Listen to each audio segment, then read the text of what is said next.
que alumbraba todo el pago. Y tu querer suavecito ternura para mi halago. ¿Cuántas veces he oído mi verso de socorros rosas, diciéndote conmovido, no te vayas, mariposa?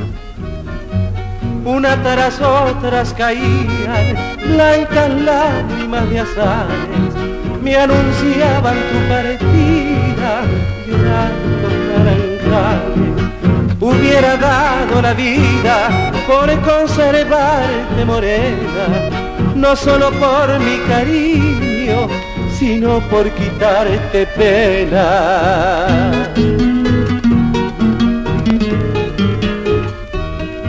Pero vos, cabeza hueca, como pájaro que era, dejaste nomás la casa, sacudiendo las polleras.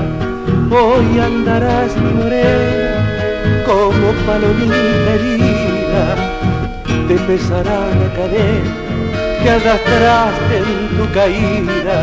Cuánta razón asistía al consejo del abuelo, cuando solía decirte, poniéndote cara fea, que la calandria del campo allí canta y se recrea, no le des otro horizonte, déjala nomás que esté